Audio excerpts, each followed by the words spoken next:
Hi, Sayam. Good morning. Hi Karthik, morning. We'll just wait for a few minutes. Yep, sure.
Today there is a demo, right?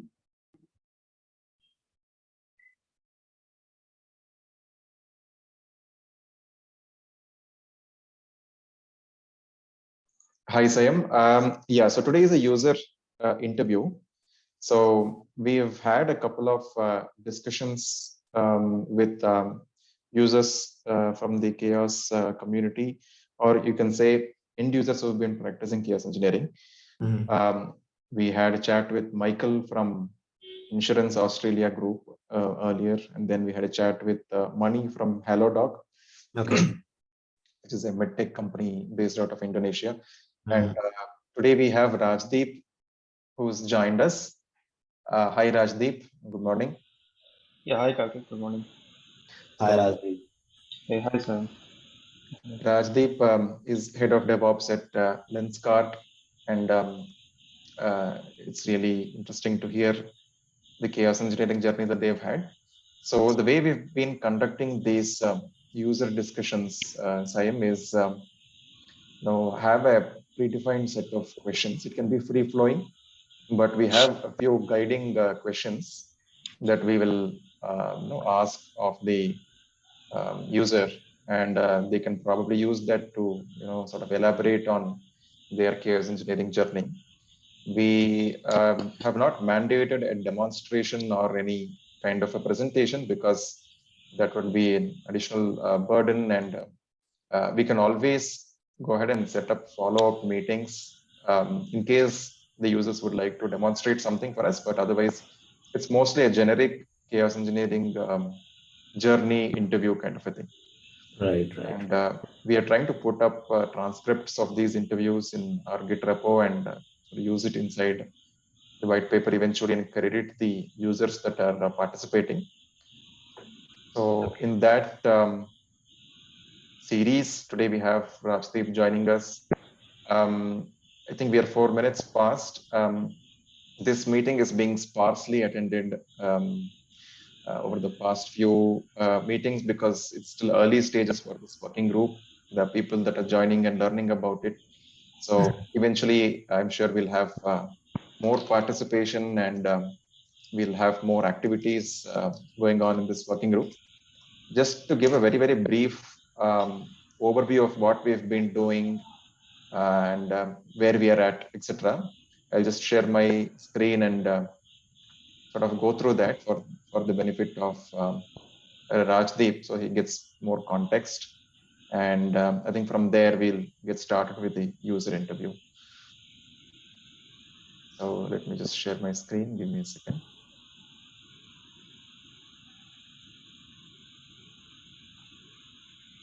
All right. So little bit of background. So this is the chaos engineering working group that was formed some months back to unite the chaos engineering community, both end users, practitioners, and vendors and projects, open source projects in this space in CNCF. So there are a different set of groups that are participating. There's also interest from other tags, observability and security. We had some folks join in at different points of time for this particular meetup, for this particular meeting. The goal of the working group is to create a white paper. That's the interim goal. The work group is likely to last beyond the white paper, and the white paper anyway happens to be a live document. So we can always keep appending it and keep adding to it. Right now, we're in the initial stages, initial drafts of the white paper, where we're trying to put an introduction to chaos and take some user learnings from these interviews and put it there. Give an overview of the landscape in CNCF about chaos engineering, things like that. That's where we are at in terms of white paper. First version of it is expected to be out by the KubeCon China, which is, I think, about 10 days from now. So we'll have an intro section added there for people who will come on to this repository, having listened to the updates around this work group in the app delivery presentation. We have some artifacts that we thought might be useful for people who are beginning their chaos journey. So there's a semantic glossary that talks about chaos engineering. It's the terms are not alphabetically sorted. It's more about when someone starts chaos engineering, what are the things that they would likely encounter? What are the terms that they might likely encounter, and one leads to another. So there's a semantic glossary. There is a KubeCon digest of talks around chaos engineering from past KubeCons.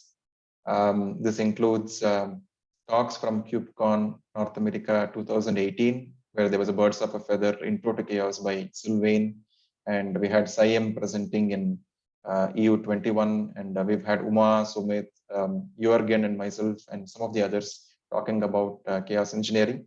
There's gradually interest picking up in chaos engineering in this particular community, cloud native community. More and more people are turning towards it as a means to improve resilience.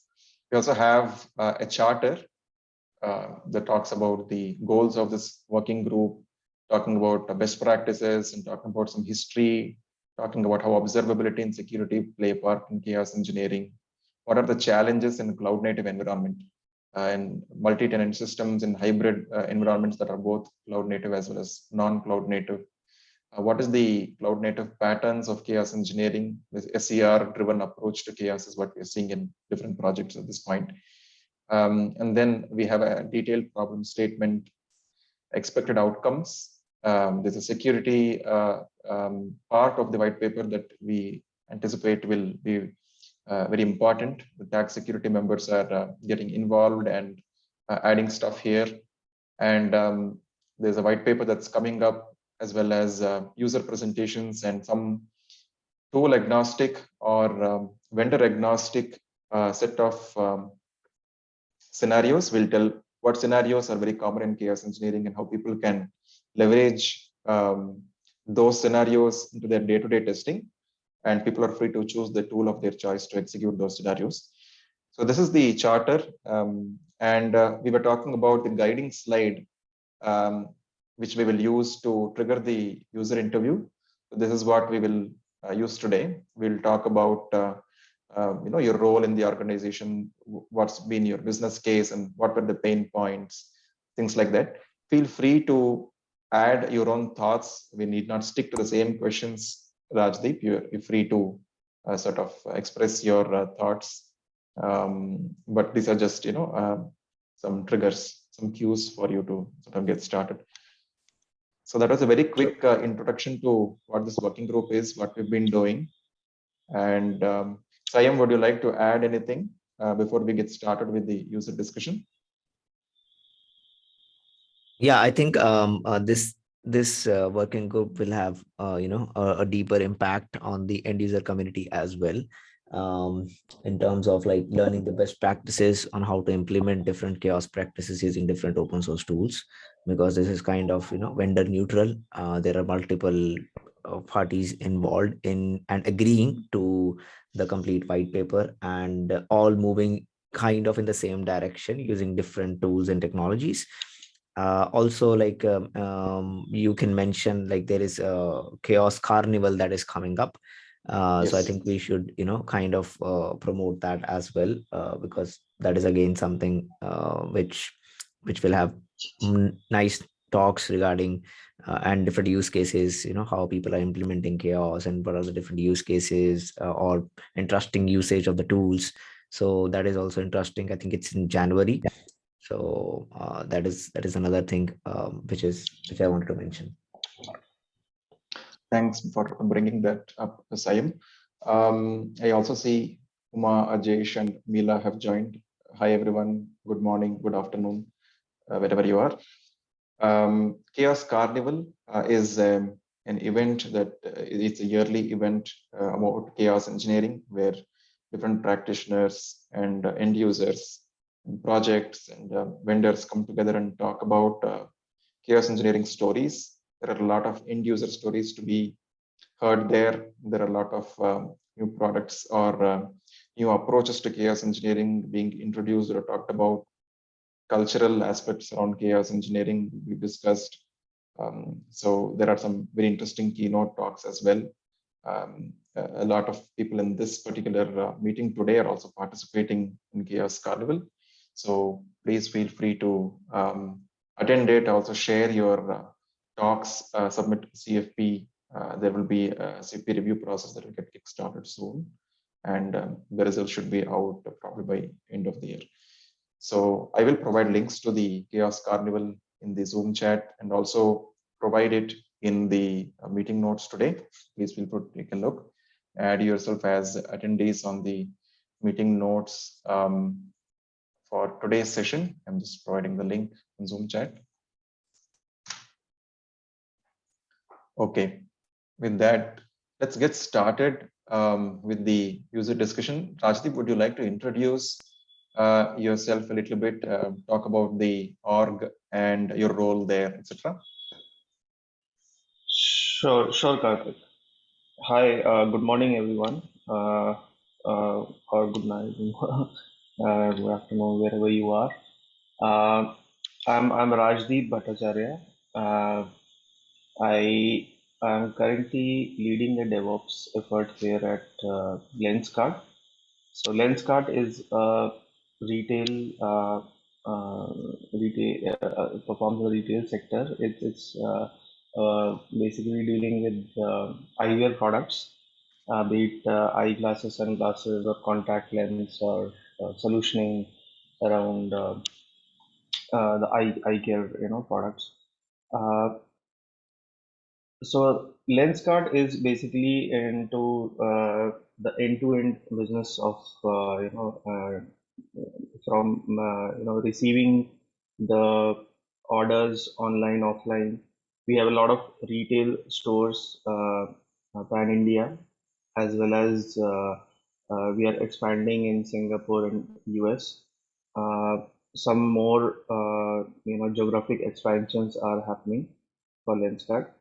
And it is considered as operating in a utility segment, as eyewear it's essential for those people who are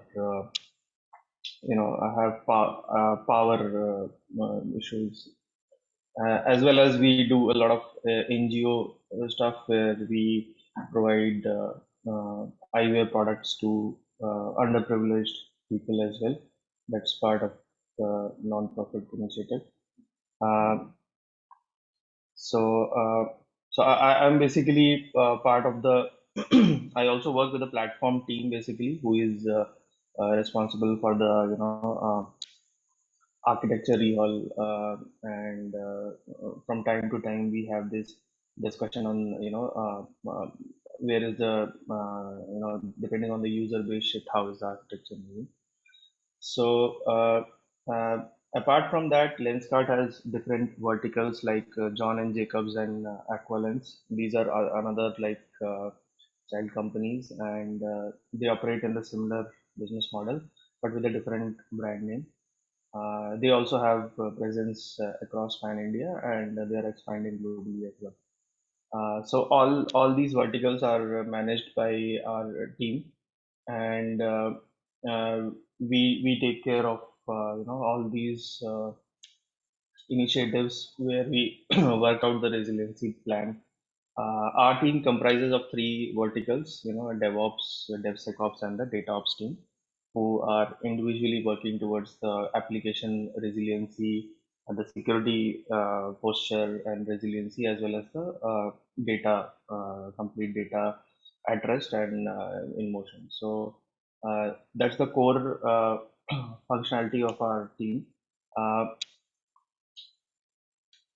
Coming to the point that Karthik, I mean, like, what is the procedure follow? I mean, like, is there a set of questions you ask there, or should I continue? Like, Please feel free to continue, Rajdeep. There might be a few questions that I might punctuate you with in between, sure, just to further the conversation, but please feel free to go ahead.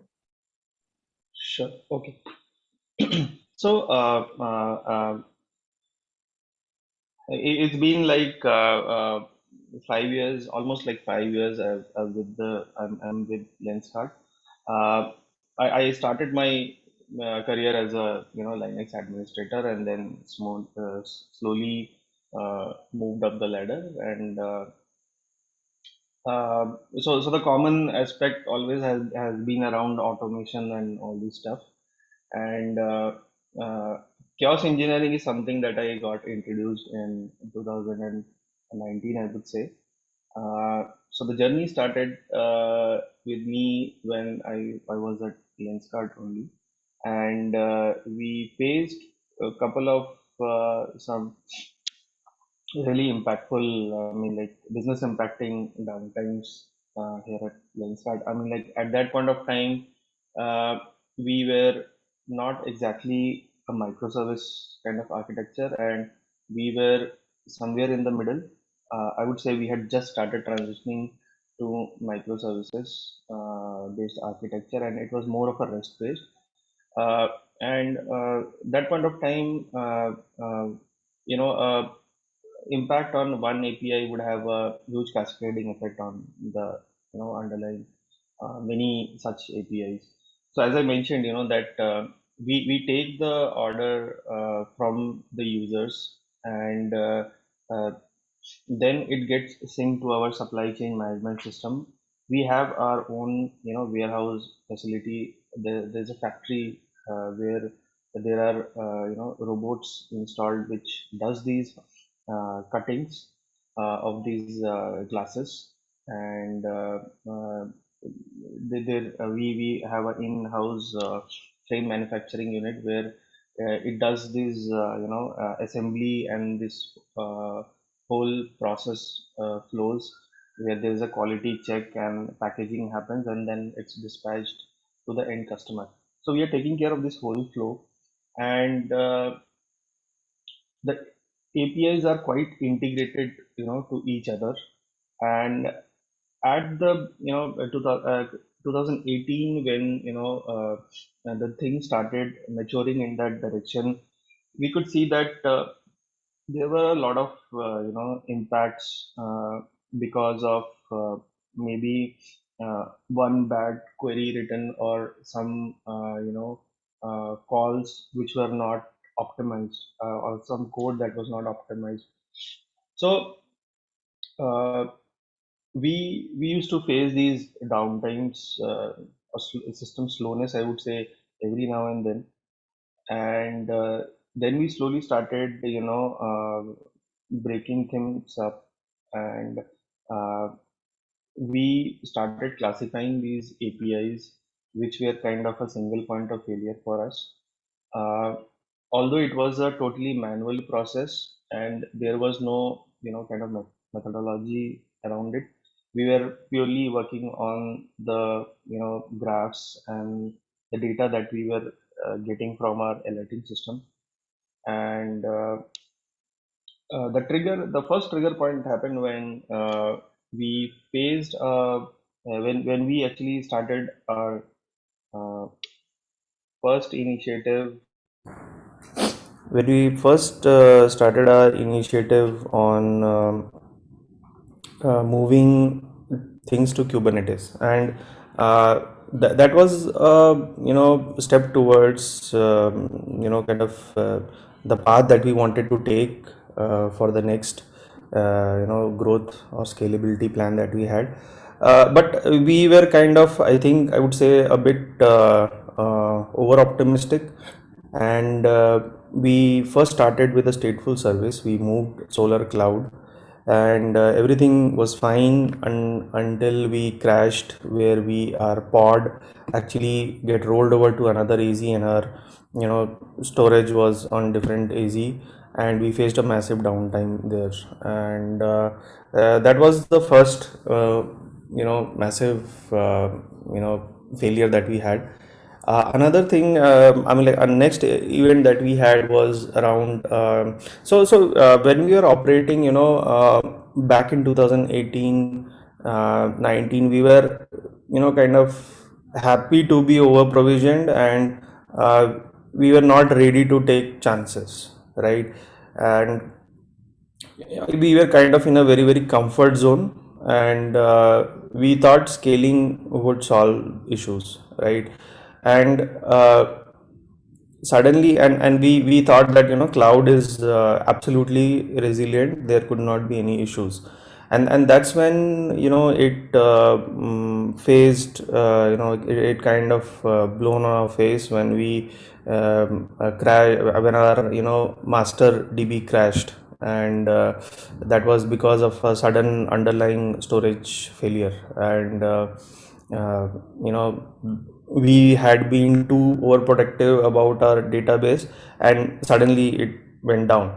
But that was kind of a light bulb moment for us, that things cannot be permanently like this, and we'll have to start working on these things, where we are not assuming things, and we are actually going and facing those realities. So that's when I started, researching about this thing. How can we take this up? Because the term is such that if I take it up with the management, there will be a big no, right?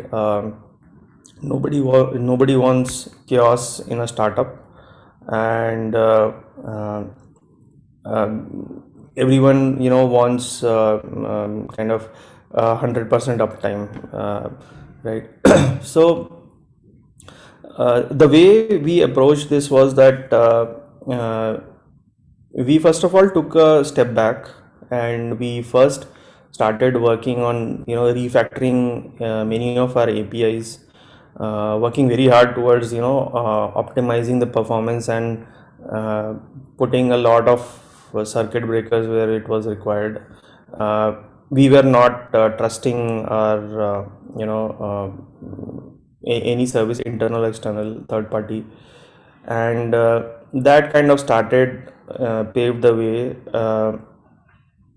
But still, I mean, like, failure scenarios we were not able to see, and that's when we started looking at tools, basically, to do these things. Because uh, uh, if we do these things manually, there is no reproducibility factor, and we wanted this to be a continuous thing for us. Although we started with very low business impacting applications, and I mean, we what we were doing is basically, we were operating on specific objects to target these resiliency challenges. So we started with the deployment objects, to be specific, where we were just targeting the deployment objects. We were not that confident to begin with, and lot of when we first started, uh, we were not measuring things much, and we were just simply inducing failures, right? And very quickly we realized that it is something that we are kind of working in the dark. And that's when we created a internal CVS repo, where every test run that we did, uh, we actually started gathering those data. So initial data, or the initial points when we started, or the KPIs, were simply the baselines that we were using. Our focus was on error rate, and on the latency that that application might be producing for other APIs that are dependent on it. So that was the initial point that we targeted. Hey, Rajdeep. Yeah, Sorry to interrupt you. I think that was really interesting. I didn't want to break you, but I was a little curious. sure. You mentioned beautifully around what prompted you to take up chaos engineering, and how you got started. What was the light bulb moment, and how you were doing it initially in one way, and then you felt that that process needs to be made more efficient. We'll get into. I will let you continue on the challenges you faced initially, and then how you improved on your chaos engineering process.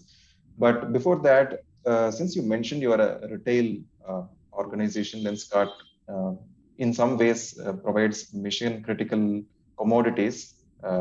You can classify it as a medical need, eyeglasses. So during this COVID time, during the pandemic over the last year or a year and a half, did you face some kind of a requirement that intensified the need for chaos? Just interested in understanding this from an end user perspective, because there's been a lot of upsurge in interest around chaos engineering over the last year or so, 6 months to 1 year. Just want to understand how much of a role the pandemic has had to play, and did it also impact you? Was that also some kind of a consideration? Cool. So I would say that pandemic, was a turning point for the engineering team at Lenskart. Uh, Pre-COVID, the business model we were operating, so customers would actually visit our online sites just to see, mostly due to, mostly they wanted to see the collection of frames, or how would that fit into their face. So we have got an AI feature in our mobile app, as well as our it's now also live on desktop and M site, where people can actually live see how does a frame fit look on the face. So mostly people will come there, and the conversion, or the ratio between online and offline, was that maybe 20% of the conversion was happening on online, and most of it was driven by our offline store, because Lenskart is the main user base is in India. And in India, user customers usually like to touch and feel things, and then buy the product. That's the usual behavior. So the footfall on the stores was pretty high. But after COVID, there was lockdown all around, and we took a initial beating at that time, where suddenly the traffic dropped on our POS systems drastically. And that time many of the businesses faced this brunt. uh, we also faced that thing. But with the stores closed, and people still in need of these eyeglasses, that actually kind of provided us an opportunity, where now the customer started slowly moving to the online online store. And we started receiving traffic at a very very unprecedented rate we had never thought of, and we had never actually planned for it. We had those solutions where we could scale things up, but the architecture was such that it some way down the line it will block things, or not scale at that pace, right? And we started facing these issues kind of every day, especially during the peak hours where customer will be visiting the site, because everyone was home and they were ordering or purchasing these eyeglasses daily. And as I mentioned that sorry, it's a utility product, so customers depend on these things. So we also didn't wanted to the challenge was to basically maintain the availability of the site, but we were constantly facing these capacity issues or maybe applications crashing. And we saw that that was kind of a chaos engineering in action for us actually. But the unfortunate thing was it was on our live traffic, and we didn't wanted to repeat those stories. So the engineering team actually usually used to be on the call, and we were fixing things on the call, right? We were proactively monitoring the systems, and we could actually retrace those issues. While it was happening, there were a lot of tech debts that were there in the system, which we resolved in during that time. And that actually helped us identify these gaps in the system that we had never kind of attacked over the past maybe 3-4 years. And that suddenly came across, and we are operating at 2x 3x of our all-time highs. And that was an opportunity that we took. And as everyone was in the call, even our founders, co-founders, we were all sitting and jamming, and we were constantly viewing at the traffic patterns. And all of us kind of agreed that this has to be a practice. And chaos engineering is something that's not a kind of fancy word for us now. And because of this use case, we just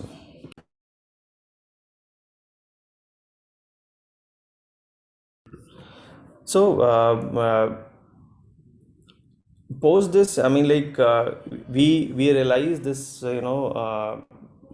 that this has to be constantly matured as a practice, where we are not dependent on actually failing for the customers, but basically inducing these issues beforehand, and trying to find the root cause for these issues. That's when I started exploring these tools. Initially it was a manual process that we did, uh, where we were maybe crashing a process, or maybe deleting pods. But we thought this is not a standard flow that we can orchestrate. And then we started writing some Python scripts, where we would script the API server, or maybe use SSM Boto 3, where we would slow down or increase the load on the machines. But we are still looking for some framework where we could standardize this and take it up as a process, because we were planning to integrate it with our pipeline in the future, and dropping sudden some scripts will not have worked. Maybe they would have worked for a couple of services, but where the service count is in excess of 100, that was a big pain for us. So we started exploring tools, and then I came across this Litmus project. I attended a workshop at the Litmus office, and there I saw other companies, how they were doing things, how they were attacking the internal components of Kubernetes itself. Initially, it was a bit scary for me to even think about these things, but I saw that slowly, I mean, like, there is a slow maturity curve to this, but eventually, that is something that we wanted to head towards. And then we started, first of all, building hypothesis around what kind of things do we want to do. We wrote some papers, and I mean, like, we were maintaining a Git repo, a Jira ticket, basically, where we would write those hypotheses first, and then start working on these experiments. So initially it was a very small experiment, just knock down the pod uh, for a couple of seconds and see what the impact is, to slowly starting to basically do a series of failures, because that was a case we had in our production environment, where things will not, like, so failure of one service will not be restricted to one, that service, but it Right. will be propagated across. Right. You made a couple of great points, Rajdeep, just to come in again. You talked about the slow maturity curve of chaos engineering, and the fact that you were doing it manually. You started off by manual actions, scripts, and you moved on to adopting a framework, and then you thought about integrating it with CI/CD, so which is a very similar pattern to what we see other organizations doing. One question that I had around what you just said is, you already identified there is a lot of issues that you need to solve. You wouldn't like to see outages in the customer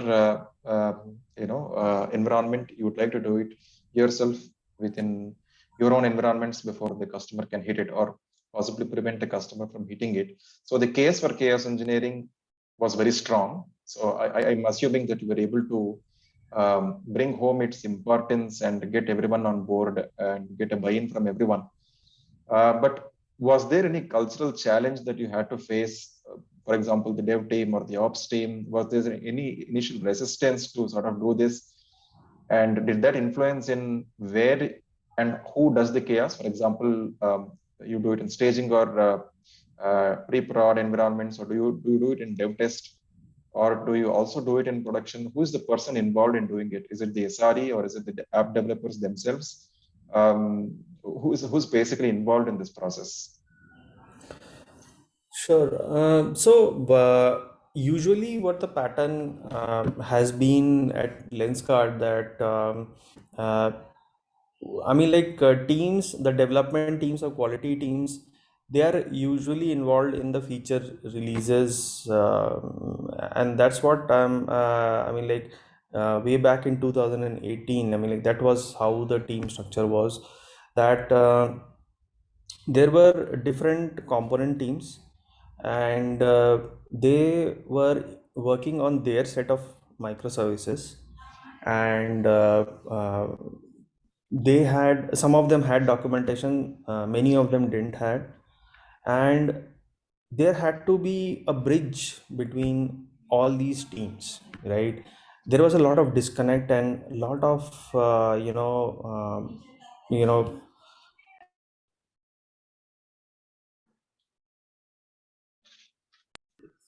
so a lot of these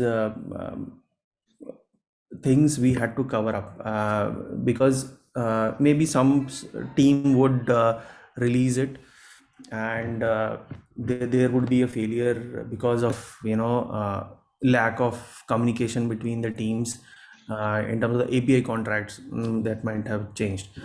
So we so we acted as a glue between all these teams, and we started first with documentation, emphasizing the documentation, and then optimizing the infrastructure and those practices around it.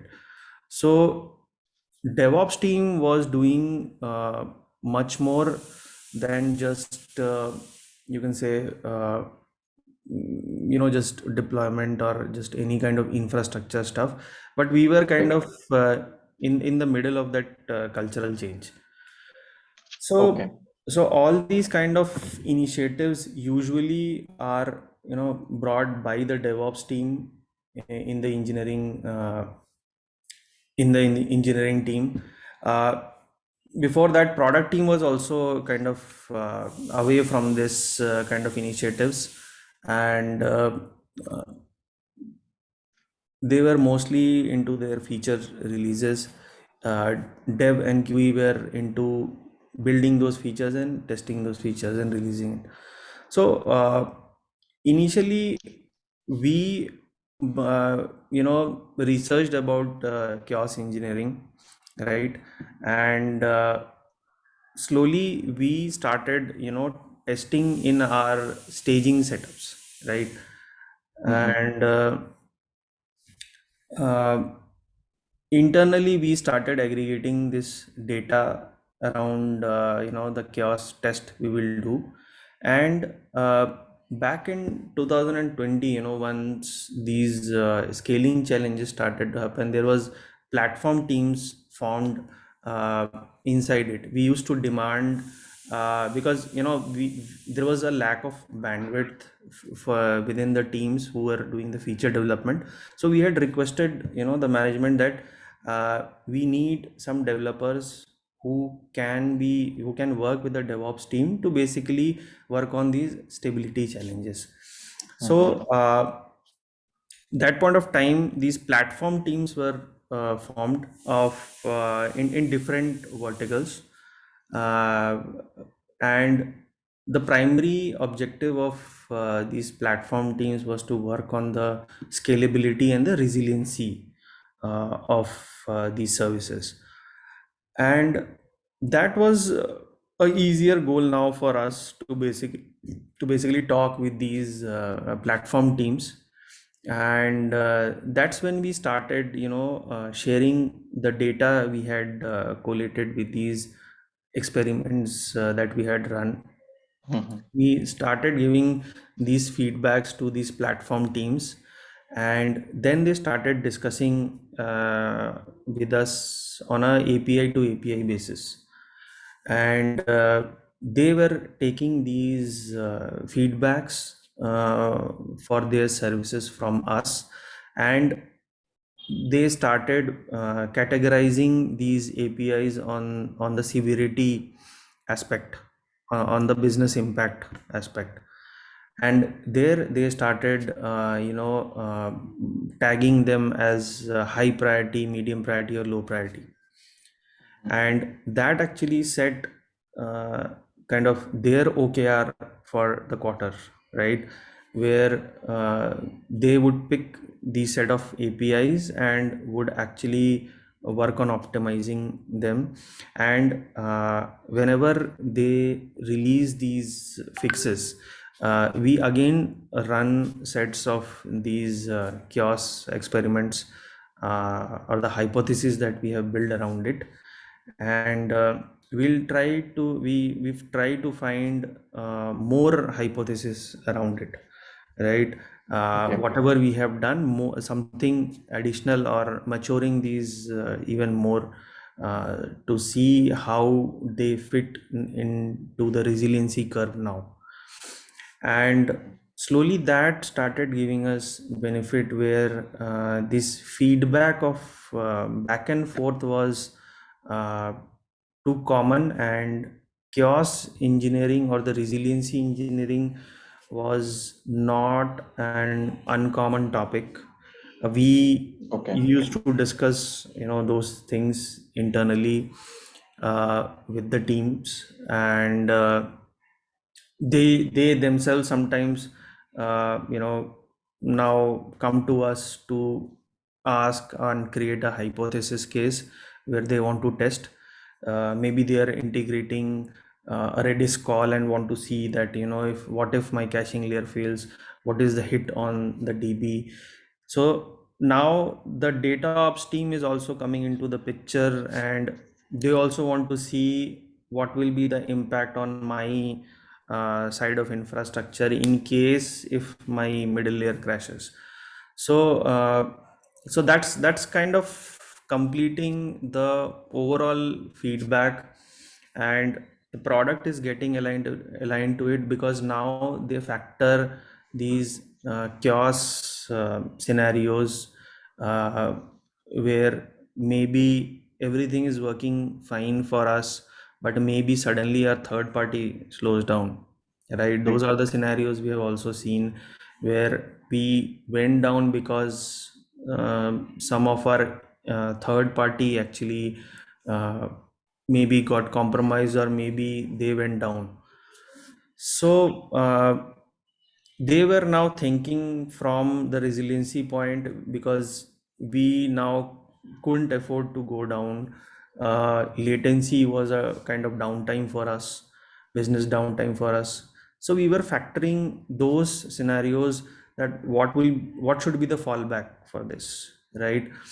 And sudden surge in traffic, simulating a hardware kind of failure or a VM failure, or maybe some SCM services depending on our maybe customer backend API, and that slows down. What is the trickle down effect on our point of sale system? So we were kind of now slowly maturing that curve where we wanted to see that how this microservice architecture can evolve. So this was helping us basically take architectural specific decisions as well. That's awesome. And the next phase is that right now, when we are trying to simulate these failures right now, we are using a combination of frameworks and manual and Python script to basically orchestrate a workflow. And this we want to purely drive using a framework where we are kind of generating chaos more on the basis of data rather than just simulating it for the sake of it. So we want to measure all the workflow related services. How did they perform when they were put under pressure, and what were the trigger points, or what were the latency or the end customer or the internal clients that were facing those issues. So now we want to attack that area. Awesome. I think you highlighted how it goes two ways. So the way I understood it, please correct me if I'm wrong, Rajdeep. You waited for some amount of application maturity in terms of the API contracts, integrations getting matured, being documented, and getting a solid understanding between microservices, so you could form a good hypothesis. And then it also helped back, as in when you sort of understood this and started doing testing, some newer learnings emerged and you improved the architecture. So as you went along this journey, your application platform maturity also increased as an indirect result. But one thing I'd like to understand is when you said you embarked on this chaos journey, you started doing it in staging environments. Did you also assess infrastructure readiness or infrastructure maturity before you got started? You're talking about doing chaos injection based on data. So you're trying to understand user behavior and probably use that as a feeder to create more scenarios or inject faults. So how is your observability system? What were your infrastructure considerations before you started doing chaos engineering? Maybe something around security or maybe something around alerting. What was that scene like? So, initially when we started doing this, we were scraping data from Prometheus, and we would have a Grafana dashboard where we would be pushing these data of staging services to these Prometheus, and have alert manager to basically give us a feedback, where what is the issue. Like, although in production we use New Relic for this purpose, where we do the proper APM monitoring and all. So we were pushing these infrastructural related data there. We were also pushing these heap related or JVM related metrics over there. So that was a very initial point, and we were also looking at different trigger points. So as and when we started maturing our hypothesis, we started adding more telemetry to this different matrix to these dashboards. So when the basis or the infrastructure on the basis of which we started was that initially we were kind of reproducing a similar set that we had in our production, maybe not to that extent, like we didn't had that amount of data in our staging setup, but we were mostly focused on the breakage point. So initially it was more it was a combination of load testing and chaos experiments that we were doing. So we were trying to stress out the service or maybe the underlying database infrastructure to see what was the overall impact on the latency of the application, or how many requests were failing if we reached a threshold of, let's say, 80% CPU utilization, or let's suppose we are using a lower instance type and we put enough pressure on the network pipe. How can it make the database inconsistent, or can it if we don't have scaling, or the application does not support an auto scaling, because some of these services were also monoliths. So what will be the impact on that service? So we to begin with, we had first identified the single point of failure, and we wanted to first attack those services, right? Some of them were not as business critical, but yes, the taking them down would had been an impact on maybe the analytics system or the business unit, right? So we first targeted those kind of services because we are also planning to move them to microservice. So we wanted to use these experiments to see that how we can break this out, or what all are the components that we want to separate out as a different microservice. So these baselines that we took were from our production incidents that we saw, that beyond this point uh, it might crash. uh, for running our chaos experiment, we were using uh, maybe our own machines to basically run these scripts, or we used to spin up a small compute intensive node to basically do a simultaneous chaos uh, on these infrastructure. Got So it. that's how Got it. That's great. So I think you've described it very well. I'm sure this is, worth its weight in gold for people getting started with chaos engineering. Were you able to set up some kind of a process around? So you've mentioned about the scenarios that you do, where you do it, how you do it, and, what kind of scenarios you create, and how you end up creating them, what influences you to create those scenarios, which is amazing. Is there some kind of a formal process or structure that you've managed to bring up around chaos engineering, Rajdeep, in terms of, you mentioned earlier on that you were storing the experiment artifacts in a CBS. And is there a formal way to measure KPIs around the practice of chaos? And is it something that you've already managed to integrate into CI/CD? You mentioned about third-party tooling that sometimes can cause outages or bad outcomes. So you would want to test them before putting it into production. So is there a defined process around chaos engineering that you've managed to build today? Or is it more of an ad hoc kind of or an exploratory kind of practice within the team? so right now I would say that we are at a very very initial phase, and we still are operating on an ad hoc model, I would say.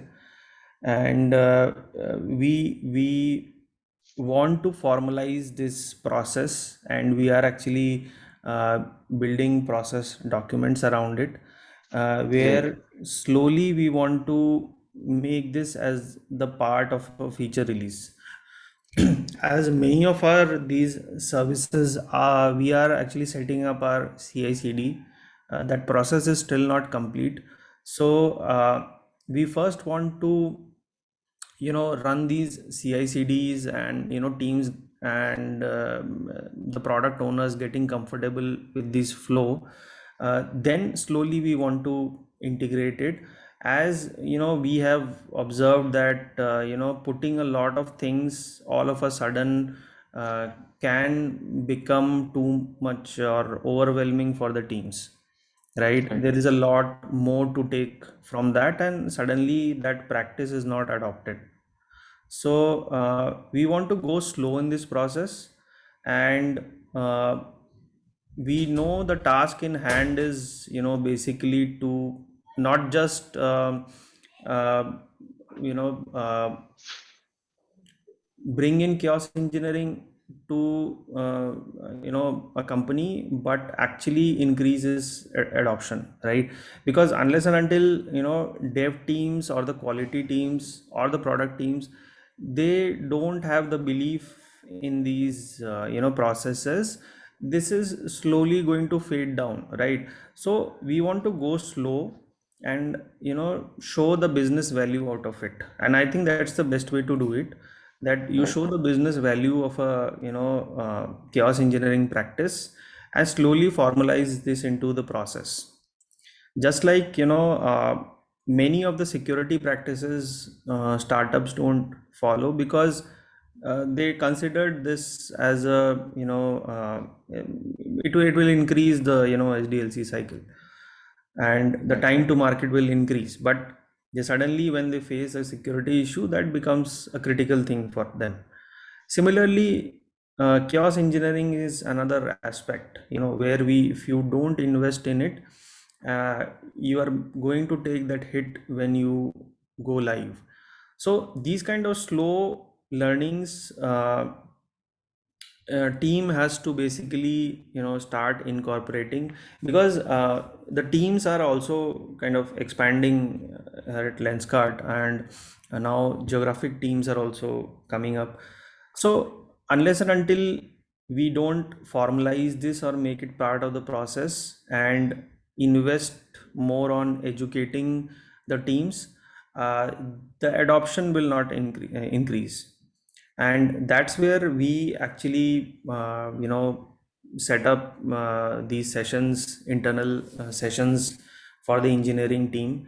We also invite the product team to basically understand what is chaos engineering, and how it can help.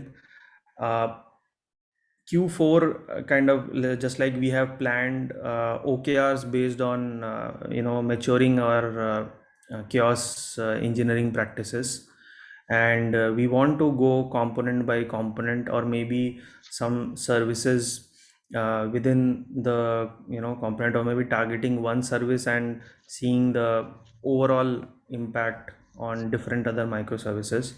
So we are kind of taking a very, very calculated step. We are still formalizing documentation around it. Usually, we are maintaining all these experiments that we run, or the test results in our Jira ticketing system, and slowly we want to basically automate this process, and create a CVS, open public CVS internally, where anyone can go and see these test results. So the Okay. end goal is to basically reach to a point where we are comfortable in conducting the game days within engineering, but we are still at a very, very initial phase, I would say. Got it. I hate to cut you short, Rajdeep, but this was very insightful, a really wonderful knowledge sharing session, I would say. We are 2 minutes past, but just to end the meeting on a good note, is there probably some benefit or some tangible outcome that you would like to share after you started this chaos engineering? So maybe some metric improved, or you saw some benefit, something like that that you would like to share with the team. And with that, you can also close this meeting. You can also let us know, as an end user, what do you expect from the CNCF community around chaos engineering? What aids will help you to accelerate your process and become even more resilient? I think with these two thoughts, we will probably close for today. Sure, Karthik. I'll go fast. When we started experimenting, so we had identified a couple of microservices, our backend customer APIs, where we were seeing these issues. So we were migrating from Magento to our own kind of catalog API, and we wanted a better resiliency there. So it was a mixture of an API and a consumer, where we are more into that event based system.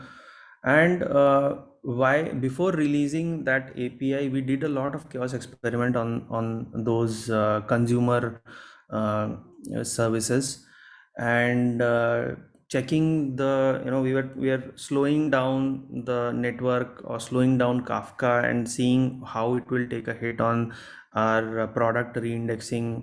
So that helped us to basically optimize and basically take care of those failure handling kind of scenarios, right, where they reiterated on our feedback, and they matured their API. That helped them big time. That was a very, very recent positive outcome that we had from chaos experiment. uh, Awesome. and coming to, what do we expect? Definitely, I think, as I mentioned, that we are maturing in these practices.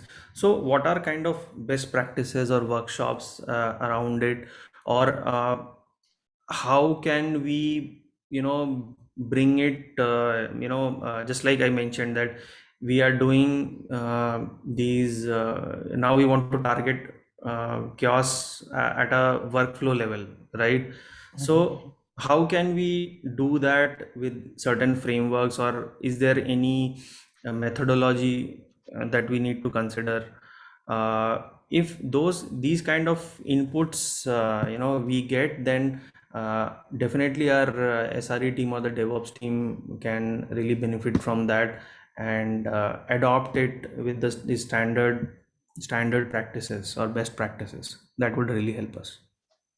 Awesome, got it. We'll definitely work towards that, Rajdeep. I think white paper will cover some of the standard patterns that are being put forth by the projects in terms of achieving things like workflows. Thank you so much for sharing all your knowledge today. I'm sure that you have much more to share, more thoughts to pitch in with, and we'd love to have you participate in these meetings even going forward. So you can add yourself as an interested party on the Git repository. You can create a PR there and join us whenever you can in this meeting.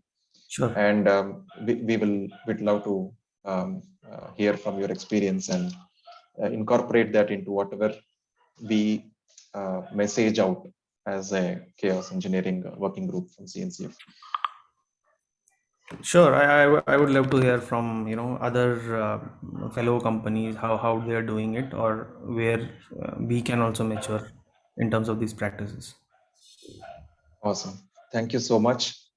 Just a note for the participants: we have the KubeCon China coming up. I think in 10 days time, where the SIG app delivery has a presentation about the tag updates. The chaos engineering work group activities are also being featured as part of that presentation. We will also be trying to put together the first draft of the white paper in time for that, which consists of an introduction and a landscape overview. So feel free to contribute towards that effort. Anything that you'd like to see in there, please feel free to add it. The white paper link is in the Git repository. You can also create issues on the Git repositories and ask for things you'd like to see included there, and we'll be happy to add that. So that's all we have for today. We will meet on in the next edition of this meeting, which I think is on the 10th of December. And we will have more interesting user stories we will hear in that meeting, and also probably share the progress we made on the white paper and glossary. Thank you so much for joining today. Thanks especially Rajdeep.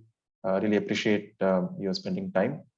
Have a great rest of the day and happy weekend. Yeah. Bye everyone. Thank you, Rajdeep. Thanks a lot. All. Bye.